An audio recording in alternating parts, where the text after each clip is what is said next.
Okay, our next topic is both controversial and convoluted. It's my script.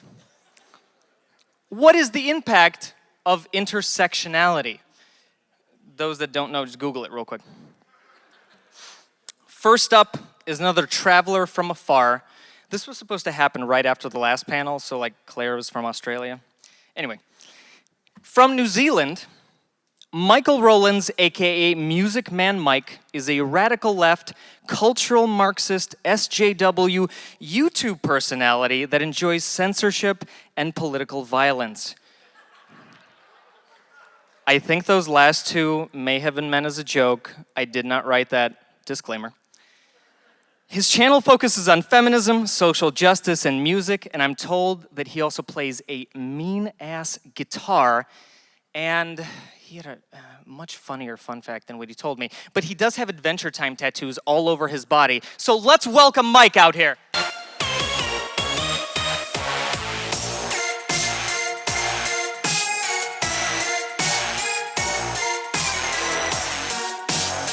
I remembered what it was. Someone stopped him in the street once and asked what Schwifty was.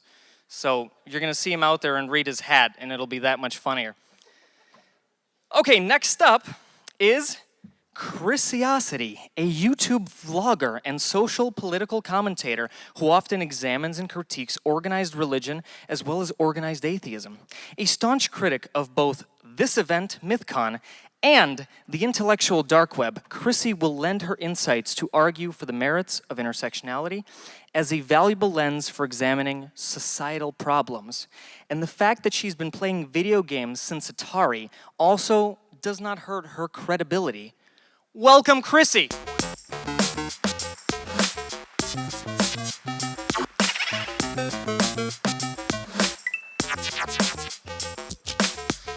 Now let's welcome to the stage the man with the longest bio.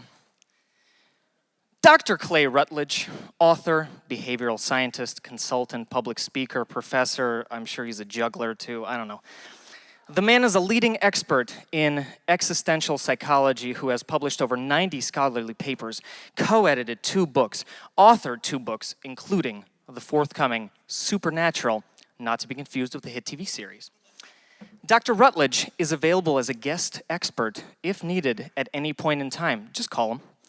And regularly writes for the New York Times, Wall Street Journal, Scientific American, and National Review, and he told me 2 minutes ago for Quillette, so that's fantastic. Now, born in the Ivory Coast, please welcome the most authentic African American at MythCon. Welcome, Clay.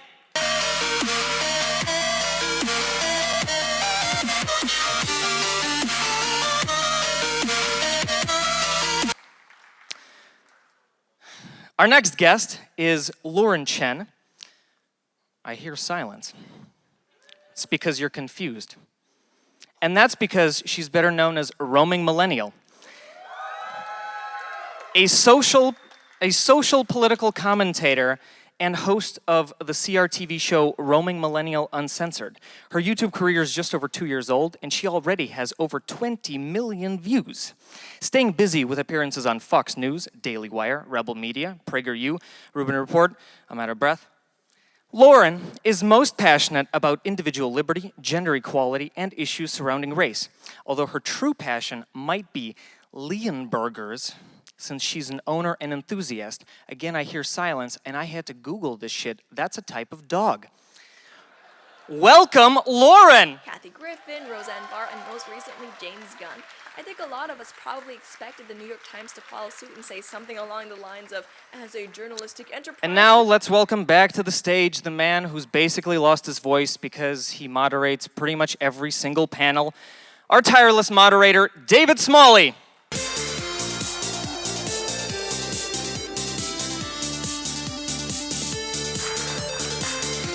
All right. Hey, David. Hi, everybody. Hi.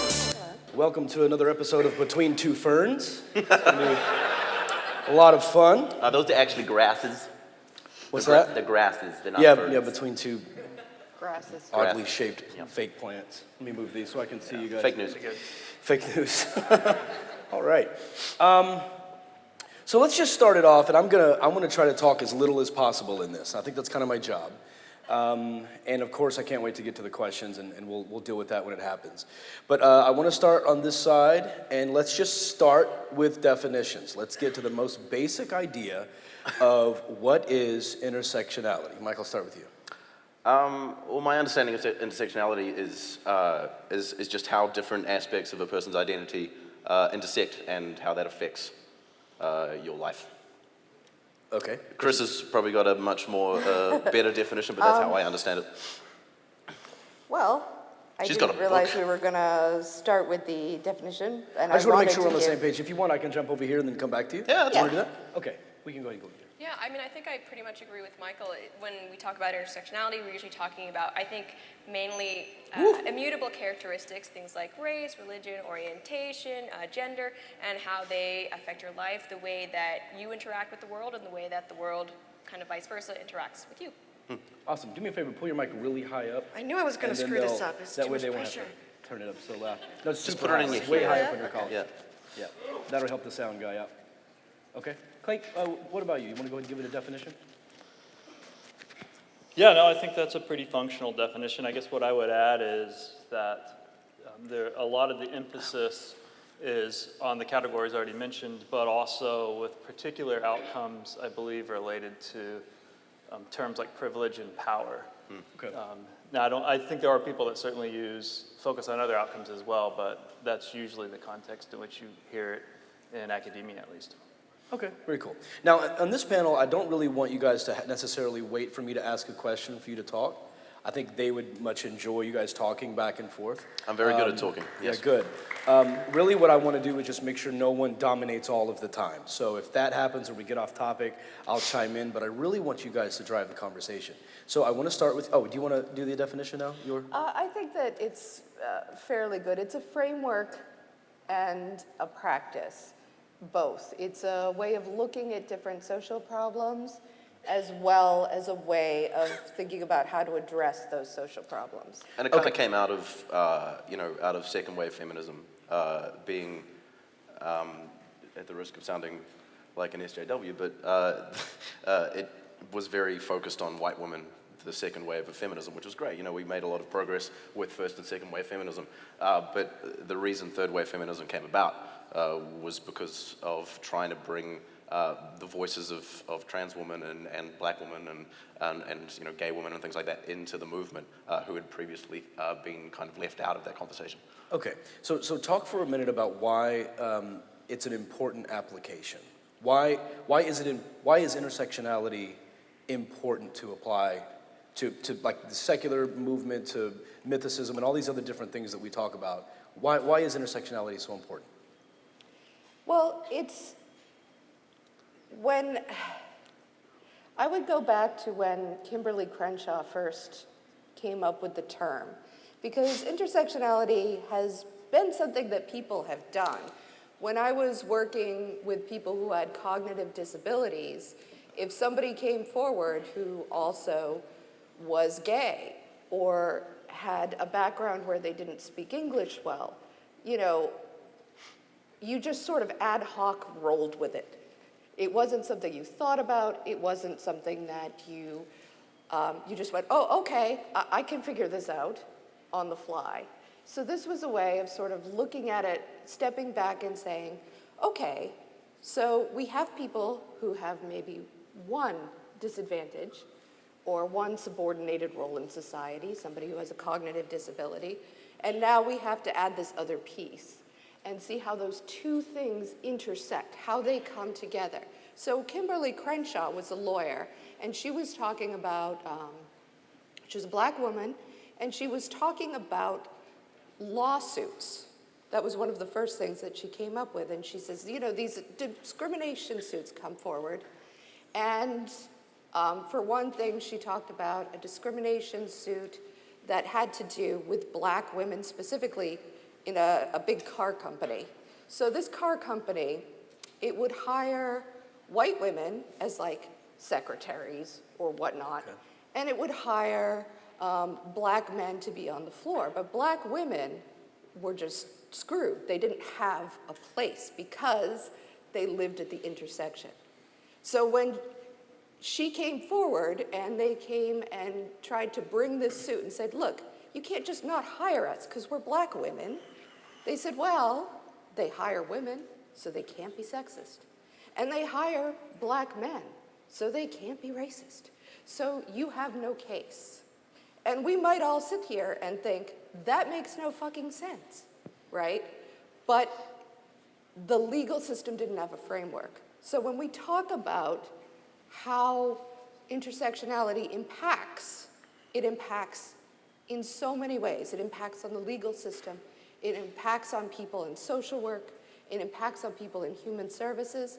Nobody's gonna make a YouTube video tomorrow that says, you know, this human services lady, she was great. She really understood this situation between different people who brought different identities, between a guy who had Asperger's and a woman who who didn't understand maybe that his inability to look her in the eyes meant that he wasn't being rude to her, right? Okay, so it's really, you find it effective as a way to identify different aspects of who a person is to better respond to their needs?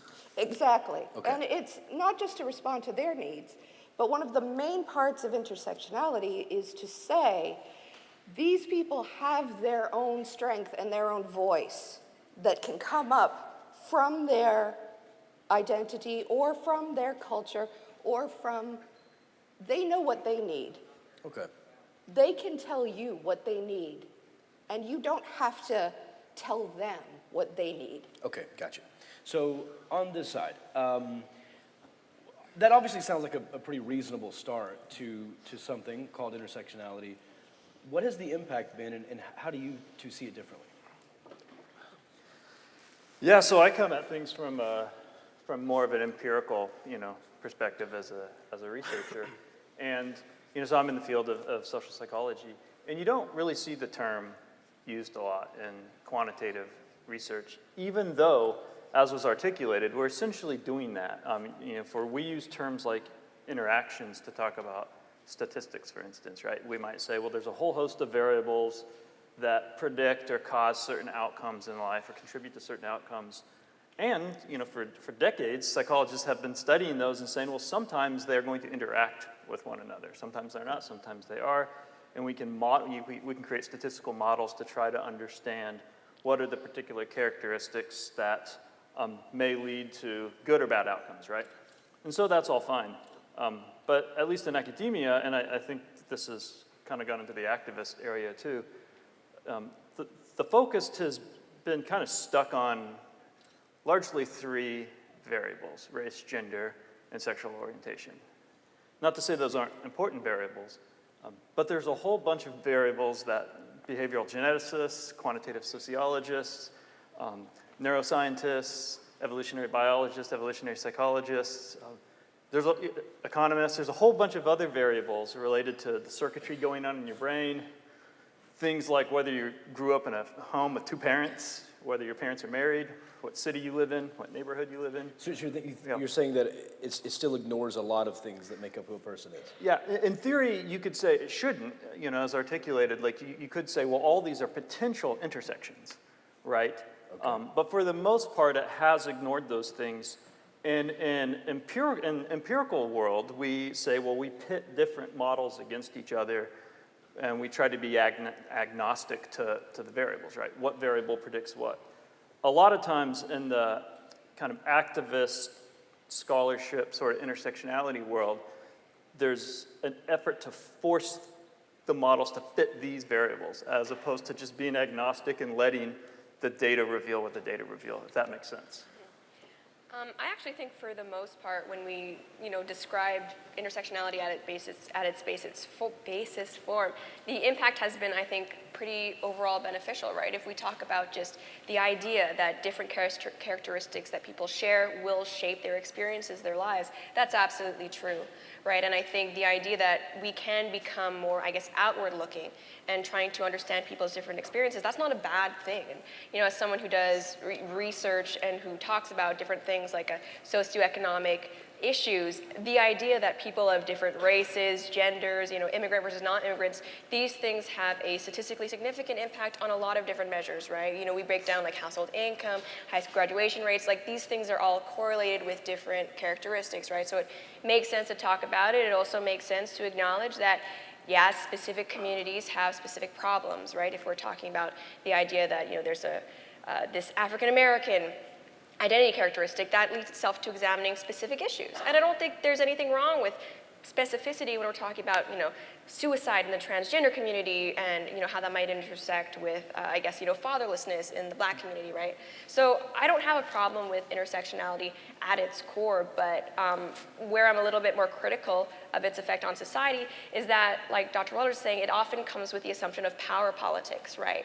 So it's not just that, you're Black, you're white, cisgender versus trans. There's the assumption that if someone is Black versus white, it's that there is an oppression element there, right? And I think a lot of times intersectionality overstates that oppression narrative, right? Because it's not just, Black versus white, it's Black being oppressed by white. So I think that's something that's problematic because I believe that in our society there's room for all these different identities, but I think when we start focusing more on things like a zero-sum game, like the tribalism is enforced, it leads us to an us versus them mentality, and I think that actually can be divisive. Now, intersectionality is not necessarily divisive, but I think it's more the way that it's discussed currently, it's kind of lending itself to that. So you're saying at its core, it can be a good thing, you just think it's not being applied properly.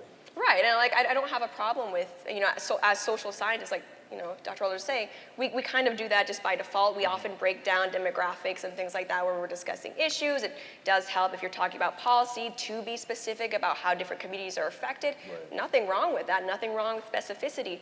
But I think, when it comes with a certain set of preconceived notions regarding, perhaps white supremacy or patriarchy, then we're kind of getting into something that I'm not as comfortable with. Okay. I think it's important to point out as well that it's descriptive, not prescriptive. I often, when discussing this with some people, they kind of bring up this idea that it's it's putting people in boxes or it's saying that that it creates a kind of like a victim mentality or something. The fact that if you know that that trans people commit suicide at a higher rate, or that that women are paid less or something like that. That is a thing that must happen, but it's not. It's just what's the word? Looking at reality and describing it. So and that's I think. So that's overall, you think the development of intersectionality has had a positive impact? I think it's important. It's definitely an important thing. Like especially if we're talking about specifically intersectional feminism and like I say, bringing other than white women into the conversation. I think that's definitely an important I think when people talk about how divisive it can be, there's they kind of forget that there's such a thing as white male identity politics, and that's very divisive sometimes. And presenting as this is the norm, this is the status quo, this is how it should be, everybody else should fall in line and stop being so victim-y all the time and stop saying, oh, we'd kind of like a seat at the table. That's divisive in and of itself. That starts out a division. So then you sort of say, well, this is our status. This is everybody we could be colorblind, we could be gender blind, we could be everything blind. Everything is great. Wait, I don't have a seat at this table. I need you to make some room for me, right? So already there's been a problem. But now I have to be the one to come in and say, look, there's a problem here. It's all white guys and they're talking about abortion. Like. Yeah, and I think that's important in this. Thank you, 1%. I think that's important as well in our current state, right? I mean, like if you talk about the American government, it's hugely dominated by white dudes, old white dudes, and those are the people that are they are writing policy, right? And so they're going to be when you're talking about like when you're writing policy to run the country or whatever, you can't. There is no way. To some degree, you can understand someone else's experience, but there's a certain point that you get to that you just can't understand. Like, I don't know what it's like to live as a black man in Chicago or whatever. You can't understand that experience. So you need those people, other people, diversity in a place which is writing policy, so that the experiences of those people are taken into account when they're crafting that policy. And it's a real problem that if we don't have that. Thank you, yeah. Again, one person. If you don't have that, then the policy that is crafted is not going to be advantageous to those people. It's just not. It's just going to be, Well, okay. So an issue that I have with intersectionality specifically is that I think there's the conflation of identity with values and identity with experience, right? You're talking about representation in the US government. As someone who is a biracial female, am I to assume that my views are not being representative in the government unless there is a biracial female on there advocating for what are supposedly my values, right? Because I think the idea that to share values, to advocate on behalf of someone for common goals, you have to share some sort of identity characteristic with them. I mean, I think that is in itself divisive, because I would hope that regardless of our race, gender, ethnicity, whatever, we should share the same goals and values. But we don't. We can hope that. Yeah, we can hope that, but it But doesn't if we don't, happen. doesn't the whole idea I mean, of at the a moment we've got- multifaceted society kind of break down? Aren't we kind of coming together in the hopes that we do share more common? Yeah, but for example, than- we've got a woman on the head, there's the head of the education branch of the government who is anti-education, and so we obviously don't have the same values, and I mean, going back to the experience thing, I mean, you just can't understand what it's like to live as a transgender woman, because you're not trans. Right, but like, and so do we how need laws can you that expect? understand people's experiences, or do we I mean, need you can. laws Yeah, that, do we need laws that give everybody equal opportunity and try to level the playing field as much as we can? Does Sure. that require understanding of But how can we craft- that we don't have equal opportunity. Right, and I think that's We something don't, we all want to get right? toward. And until we're willing to listen to the people who have been marginalized for so long and talk about and be willing to deal with it, how many years are we going to sit here and deal with racism and sexism and gender? When are we going to just get over it and deal with the problems we have and try to find an equitable solution for everybody? I mean, for example, I mean, it's ridiculous that we're still having to deal with this. And what people who are interested in social justice really want is to not have to fucking deal with it anymore. We want it to be over so that we can go on to better and more useful topics than who's got what skin tone and who's got what plumbing. But we can't, as long as if I go into a job, people take that in and say, oh, she's gonna be going off to see her kid, or, like, we can't do that until we've got to the equal opportunity. And in order to get to that, we have to listen to everybody. But I think what's so interesting about that is that intersectionality, and I think Jordan Peterson talks about this. What I'm saying is, I'm not sure if it's him, but this doesn't come from my brain. Intersectionality, when you think about it, if we were to continue the, I guess, execution of different characteristics to their extreme, what you would end up with is that everyone has a different set of circumstances, i.e. individuality. Right? If we were to take into account everyone's different things, you would end up with so many intersecting characteristics that no one would have the same experience. Yeah, but you can't say, oh, it's going to be... You talk about the idea that wouldn't it be great if when, I went to a job, people weren't worried like, oh, she's going to take off on maternity leave and something, which is like a concern women have. It would be great if, employers would be able to treat women as, again, individuals, look at their merit. I don't know if that requires a greater focus on identity, or perhaps maybe less of focus on identity and more of a focus on the individual. So so your lobster boy quote was literally like a slippery slope. It's just like, we shouldn't focus on but it's we looking should. at. No, but like you're saying we shouldn't do intersectionality because if we take it to the extreme, then this will happen. That's stupid. Why No, would but you? it's we should do intersectionality, but it's like we shouldn't stop at like race, gender. We should but also what's your socioeconomic? Like let me learn more about you. Yeah, as so a we can person and look at all people of on the an things. individual level, but I mean Yeah.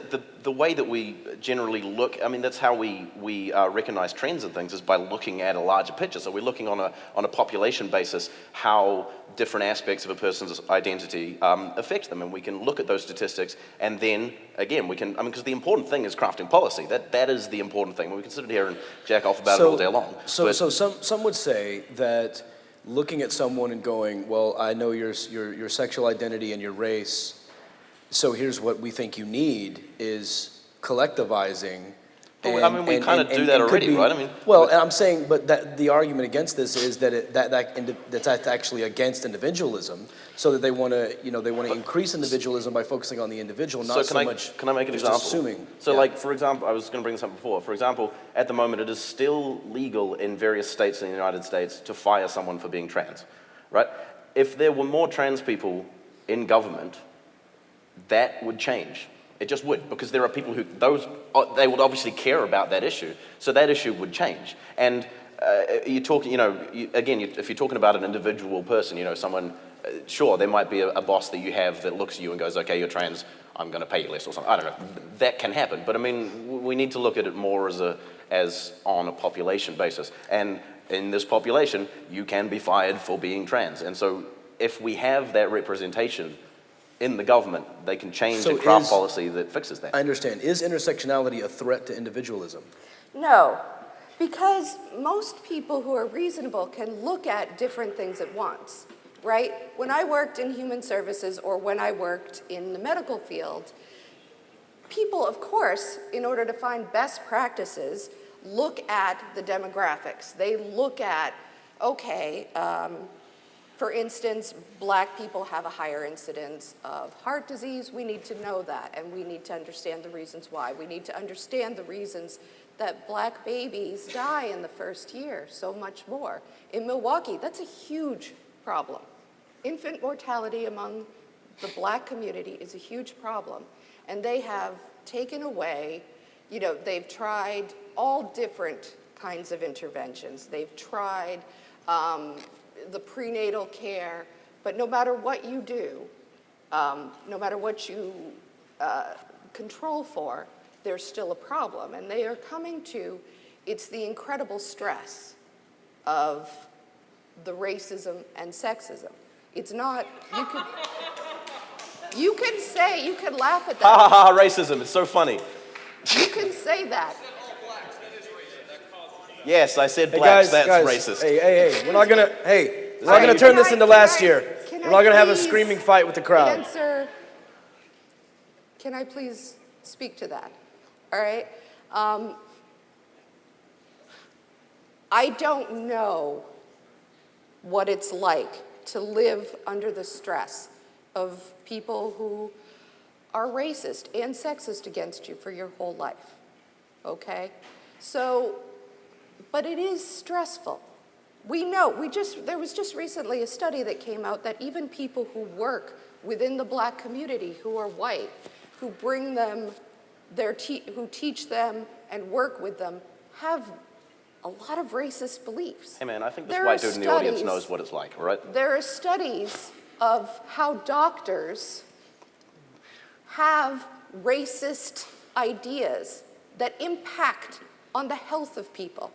And if you're looking out the back window all the time, trying to figure out how you're going to navigate a world that has this fucking thing against you because, melanin, that's fucking stressful. It's stressful. And when you have stress for a long time, it has what's called allostatic load. That's how it happens upon your physiology. And you can pass that to your baby. So maybe you can laugh at that. Maybe it's funny that people have stress and that can lead to these terrible consequences for yourself and your children and your community.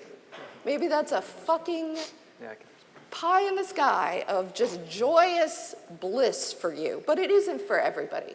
It isn't always blissful for people who have to pay more on their mortgage with the same credit rating. I think that's a fair point. I think that's a fair point. I wanted to ask Michael a question real quick before Clay jumps in. Hi. Just now in that interaction, I Yes. just want to point something out. Someone laughed. You didn't see who it was, right? No, You assumed it was a white guy in the crowd. it's because I'm racist, yeah. Well, that answers my question. I'm racist towards white people. No. I'm When a you reverse said racist, and when you said, I'm sure this white guy knows what it feels like. I think to be discriminated against or something. I think that's part of the problem. What she's saying, I think, has a lot of merit. That's just me but- in Twitter mode. That's how I am on Twitter all the time, and I'm just kind of in So that you're mode now. you're admitting that's ridiculous, and we can move on. Yes. Thank you. If I could just say something, I don't think the audience wasn't laughing at dying black babies. They're laughing at the ridiculousness of the assertion. All right, chill out. Someone in Chicago is so stressed out about racism that it's causing infant mortality. Hold on, I don't think they I heard. didn't even hear Where what the she said. studies Hold on, take them. hold on, People hold on, should go where hold on. empiricism takes them. Hold on. If I you- want to let, because they cheered and they didn't hear. I didn't hear what you said. after Can you that. say it again? So if you could restate yeah, that. I think All they're right. laughing at the ridiculousness of the assertion that the stresses of racism are so intense that they are actually causing infant mortality. No one thinks that dying dead babies who are black is funny. That's not. If they think that that is ridiculous, then I guess they're not very good fucking skeptics. Yeah, I mean, if that's Like- obviously. Well, I mean, to be fair to them, they've heard you give a stat, they haven't seen it, and that's something I think we should all in our own time look up, right? So Go I'll do ahead. this. So whoever laughed, just Look be up. sure you get to the microphone quick for the Q&A, okay? And then identify yourself, and we'll get to the bottom of this shit, I okay? just think it's kind of I weird that don't people have think internet that access, think that we're past racist. I mean, I don't know how many people in the audience think that we're post-racist here, but I think it's just a ridiculous notion. The idea that, oh yeah, we ended slavery and then we ended Jim Crow, and then at that point, bam, racism finished. Oh, we had a black president, sweet, okay, racism is done. I don't hear that argument. No, I wasn't I don't saying hear that, but I just think that then going a further step to kind of conclude that maybe that has an impact on the people. Well, I think that's being acknowledged, yeah. Yeah. I mean, neither one of you are denying that, right? No, No, I'm not in saying fact, you. I'm not I'll- saying you guys. yeah. I'm just. I mean, we've got a reaction from the audience, and Let's you know. let Clay.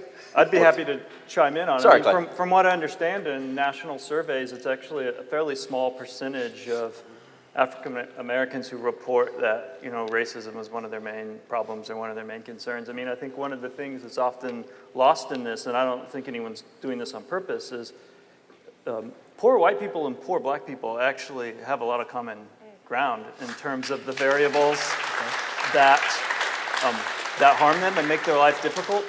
And racism exists, unfortunately. I think it's part of the human heart and will always be with us. But it's actually, by many, many metrics, things are getting better for all groups, particularly in the United States.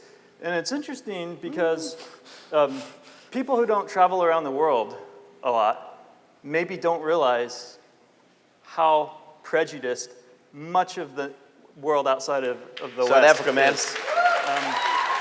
And there's South a Africa. reason people want to come to the United States. I'm not Can I- saying can I that we just- don't have good things in the United States, and I'm not saying that class is not an important question in intersectionality. It certainly is. It's very important.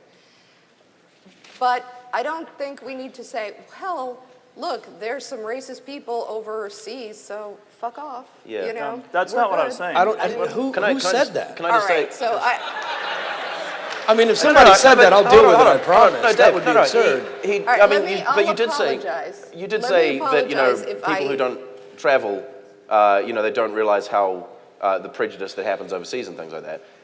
Yeah, but I mean that cares? doesn't change. I mean, you can focus. It's this whole idea of if you don't like it here, why don't you go over to the Middle East where they're throwing gays off buildings or something? Or other. Yeah, but I didn't say that. I know you're not. But that's kind of the thing that it's coming from.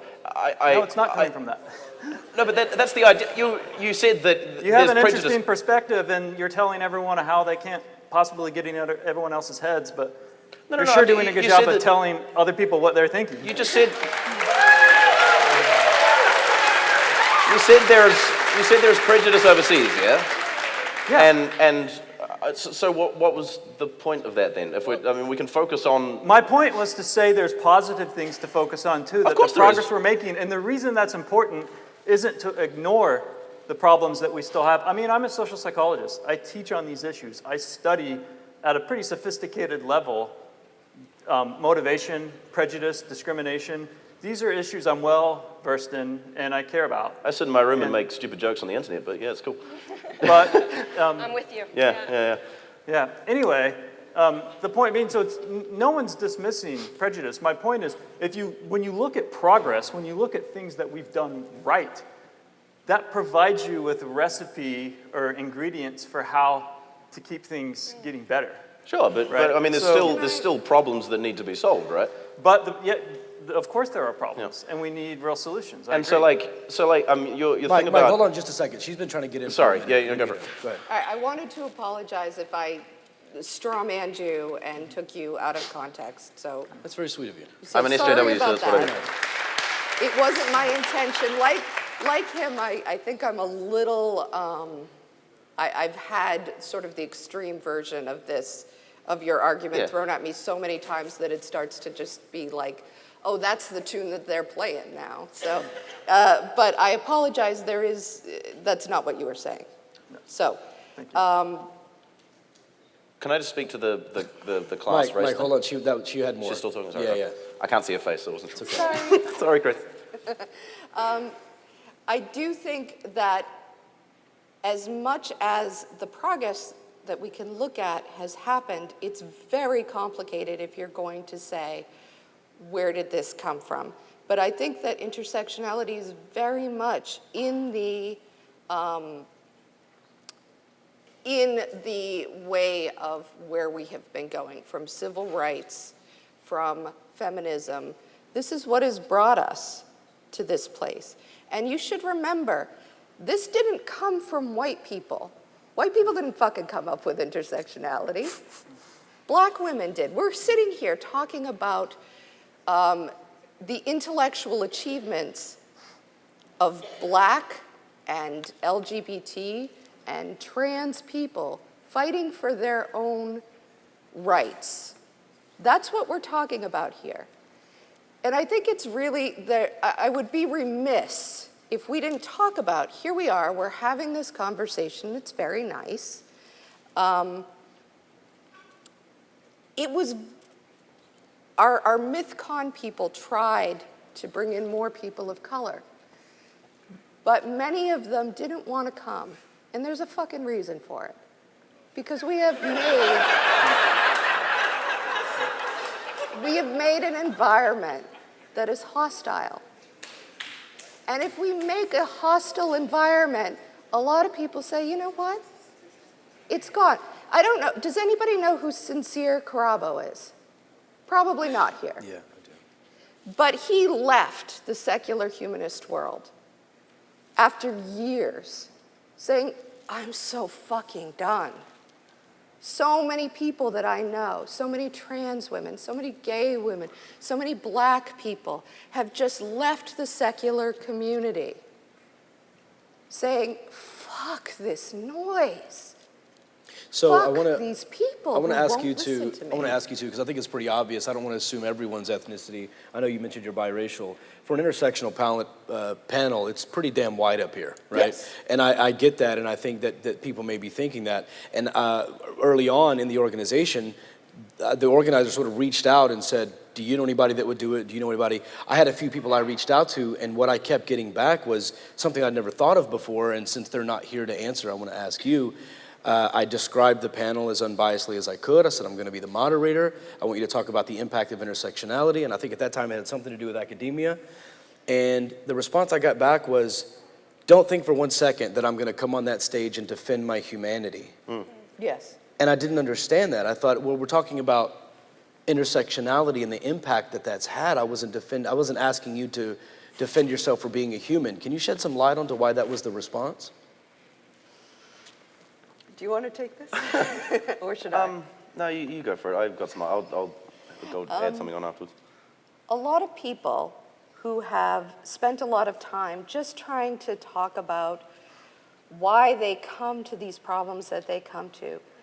find that their worth has been questioned. Their very validity as reporters of their own experience is questioned. And people, if you have kids, right,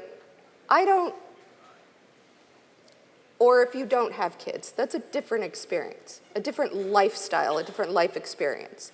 So I don't go to a person who doesn't have kids to talk about their parenting advice for me, right?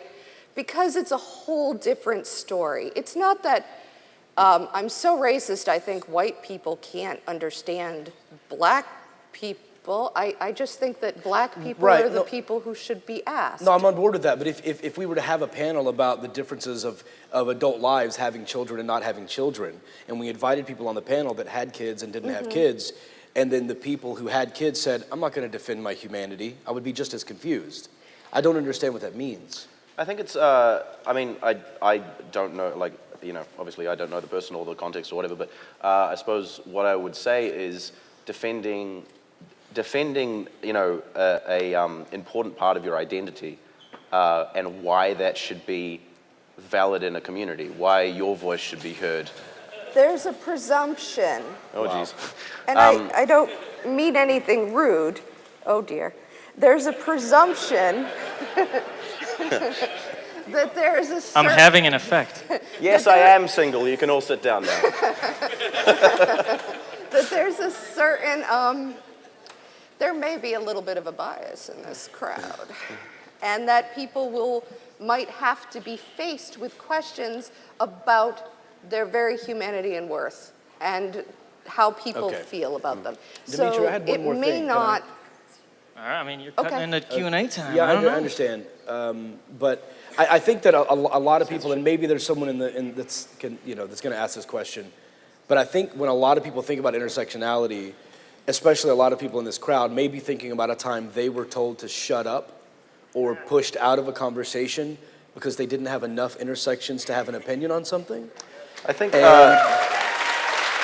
And so before this comes up, I wanted to know if you two had anything to say about it, and then I want to get your responses and then move into Q&A. So did you have anything on that? Well, I am someone who is often accused of denying people's humanity. And from what I've been told, it's when you really are focused on intersectionality, it's the idea that your identity, they're not just descriptors, they're your experience, right? And so by discussing the validity of intersectionality, you're discussing the validity of their experiences, right? And as humans, what do we have if not our own lived experiences, our own lives? So I think that's why for some people, when we discuss the validity of intersectionality, we're almost in their minds discussing the validity of their lives, of what they've been through, of the struggles, that time that, they, I guess, were followed by the cops, even though they were doing something wrong. Like, we're denying their lived experiences. And I understand that. That's why, when we talk about things, I always try to go at it from a macro level. Like, I don't want to deny any one person's experiences because I haven't lived your life, but at the same time, heck, you haven't lived mine.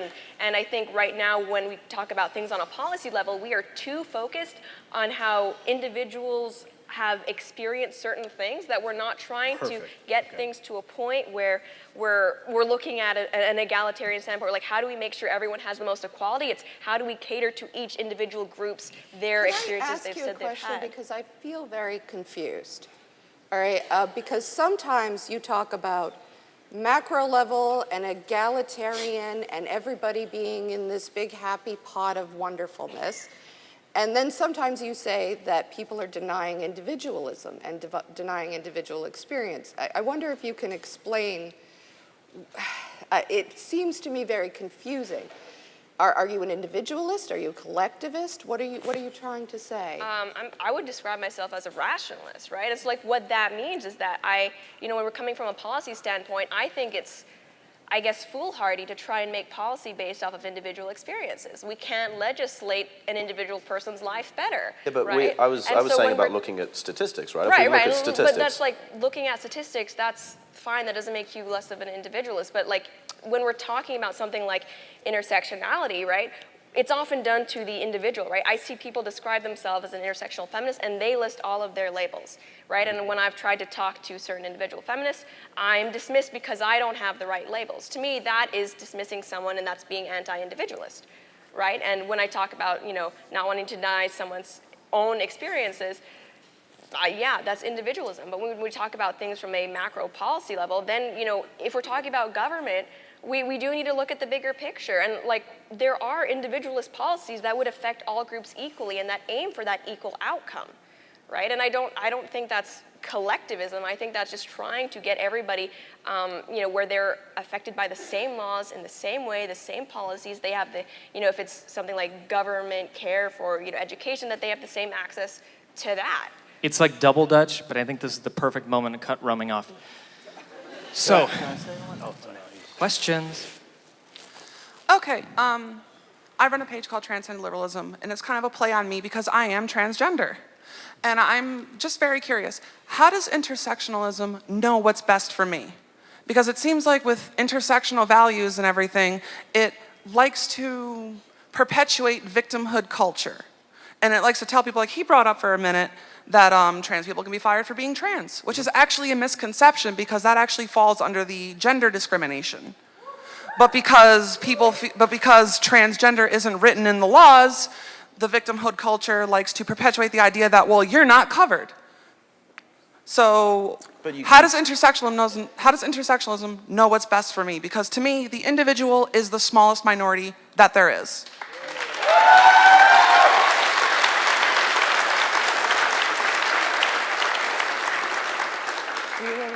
I'm confused because, it seems like you were just kind of arguing semantic. You can be fired for being trans in various states, so... You can be fired for being male too, but that still falls under gender discrimination. That's part of the Equal Opportunity Act. I think she's saying that even though you can be fired, there's legal recourse under gender discrimination laws. Okay. Okay. Next question. Can I respond to? You want to respond to that? Sorry, I was just confused by the question. There's a lot to that question. There's so much to unpack, and it would be really helpful if people would not ask things with like 20 component parts. But again, like I said, Kimberl. Censorship. intersectionality. Censorship. Yes, indeed. Intersectionality doesn't tell you what's best for you. But that's what it seems like. Hold on. I just want her to respond, and then we have a bunch of questions to get to. Again. I appreciate your input, though. So, all right, look, I brought this here, domestic violence, intersectionality, and culturally competent practice. Chapter 1. Chapter 1.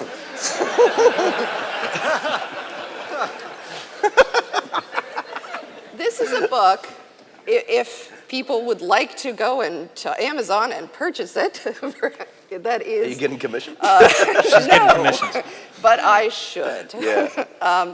It's a book about, oh God, there's something like 20 or 30 professionals who work every day in and out of their lives on people with domestic violence issues and intimate partner violence issues, which is very significant. And again, it's something that you need to understand how different people might come and might have a different experience. It's about not having a one-size-fits-all solution. Well, that I think is the problem, is that assuming, okay, I just want to say something real quick. I get I'm the moderator. I see some confusion. I want to provide a specific example before we move on, if that's okay. It'll be very brief. No, it's not. I'm censoring you. So I went to high school. When I graduated high school, it was 92% black. It was a small town in Texas. I was on the football team. Quarterback refused to throw to me. He's like, your white ass isn't going to catch it anyway. Told me that all the time, flat out. There was a minority field trip. Everybody went except me and a few other white kids. We were sent to detention to go see Colin Powell speak because it was minorities only, so I wasn't allowed to go. And I grew up, in gang violence and things like that. And I had a very different experience from, I think, most whites in America. And then when I got to college, a professor came and said, I want you to, if you have an ethnic background, I want you to write about your background, your history, your family. If you're white, I want you to write about someone you know who has an ethnic background. And I wrote to the professor and I said, well, can I not share my story? I have this unique background from, Czechoslovakia and all this. And she said, you're white, you're a white male, we know your story.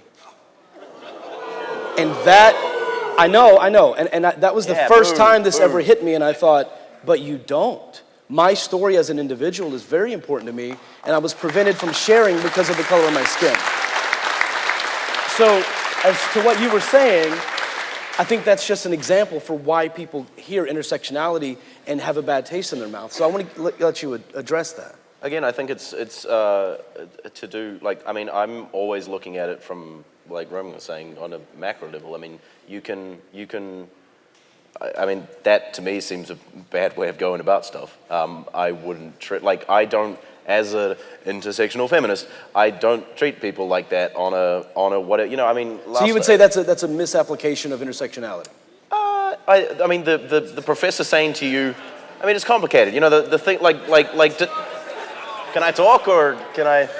Sorry if I'm offending your white sensibilities, but that sounds. Guys. Well, he already admitted he was racist earlier. I'm racist towards whites. What can I say? Yeah. So one person coming to you, and if I am with one person on another person, that was weird. If I'm on another person and then I'm looking at them and I'm judging them based on whatever. I think that's a misunderstanding of what would be intersectionality. That's not how I approach it. Like I say, I'm looking at it in more of a, as how we can apply. Okay, yeah, I think right, we should have moved on when we were booing white males, but this is perfect. Yeah, no, you're a white male. We can't listen to you. Go away. Next. I wanted to get back to the relationship between identity politics and intersectionality. It seems like we have a choice of how to form socio-political allegiances, either around our shared values or around our shared identity. I personally believe that doing it around shared values yields more productive results. I'm wondering, for any of you that believe that sort of making coalitions around identity has more value than doing it around either shared values or shared goals, in what situations do those sort of alliances or coalitions allow you to accomplish more or to accomplish things that you couldn't accomplish if you centered your coalitions around shared values? I mean, I was watching Sam Cedar, the Majority Report, and he was talking about Tucker Carlson, and one of the things that he said, I share way more in common. I've got way more probably values in common with a Mexican immigrant or a person from the Middle East or something than I do with Tucker Carlson. We're both white dudes, but I don't share any values with that motherfucker because he's a fucking idiot, and I don't subscribe to any of the things that he says or believe any of the things that he says. And the fact that we're white dudes doesn't mean that we get along or will believe things better. I think you're putting forward something of a false dichotomy, so that people do come, even within their own community, people don't agree. Nobody thinks that everybody who's black agrees with everybody else that's black. Nobody thinks that everybody who's white agrees with everybody else who's white. Or what? It's not... But you do assume they have shared experiences, right? I don't assume that they absolutely have shared experiences. The numbers tell me, it's a very high percentage of black people who will say that white people have advantages they don't. I don't remember it off the top of my head, but it's something like 90%, according to Pew.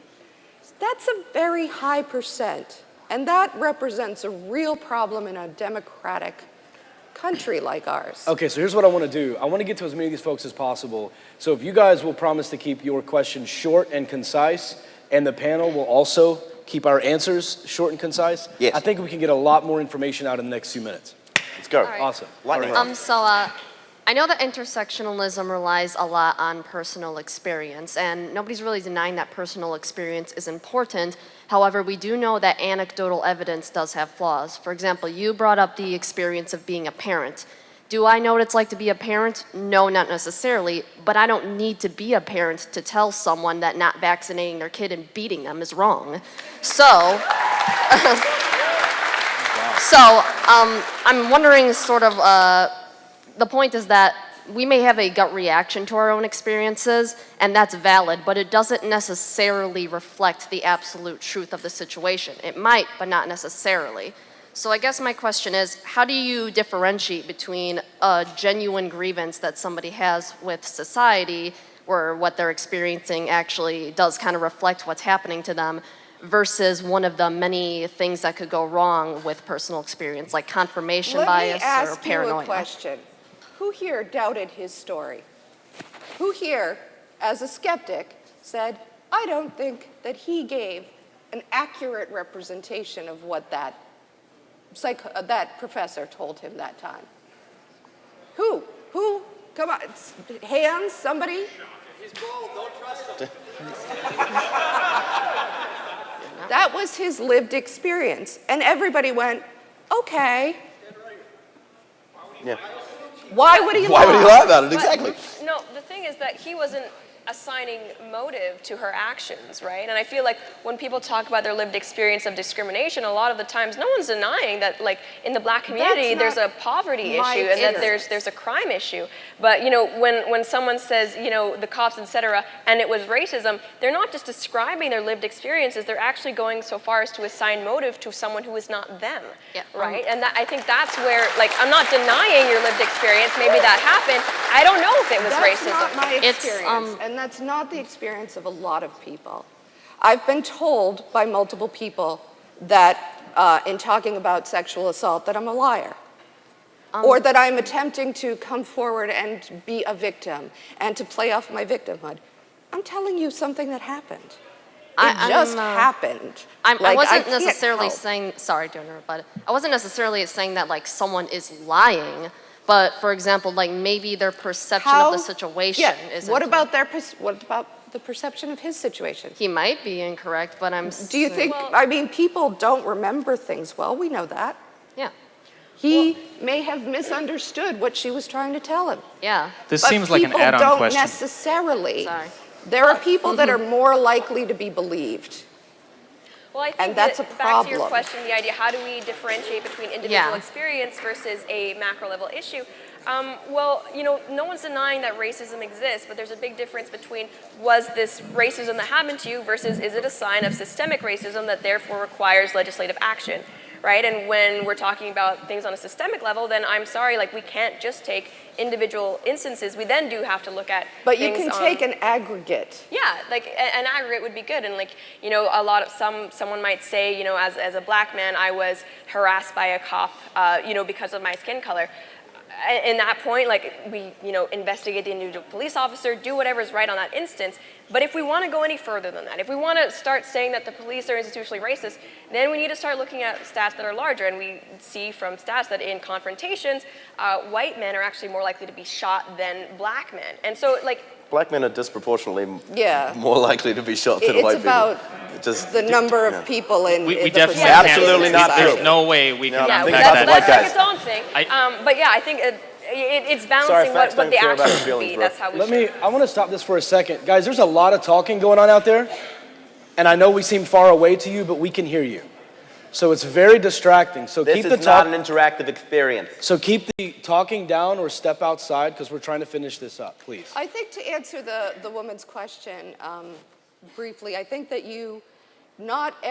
unfortunately, you can't go to person by person to 300 million people and ask about their individual experience and turn that into a policy. That's why we look at data. That's why we look at percentages.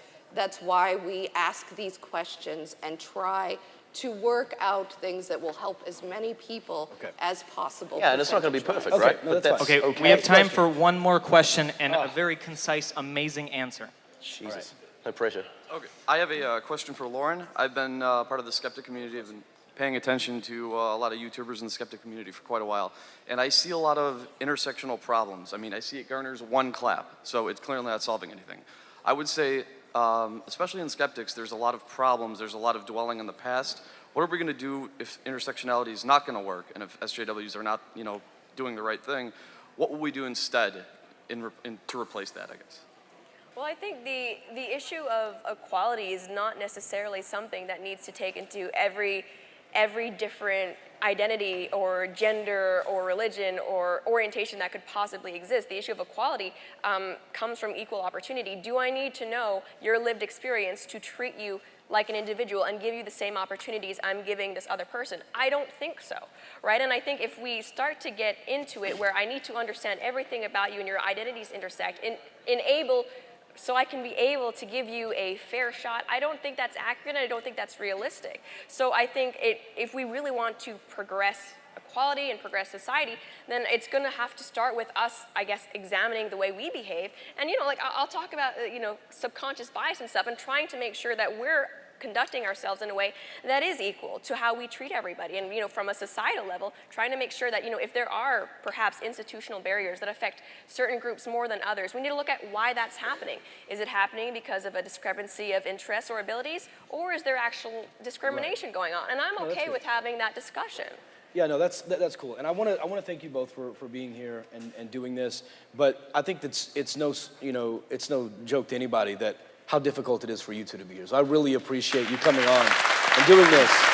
Seriously, not to take away from you sharing. I just feel like we appreciate your experiences. So. Yeah, it's been fun, man. I've So had a good time. can we get another small round of applause for the most comfortable person at MythCon by far?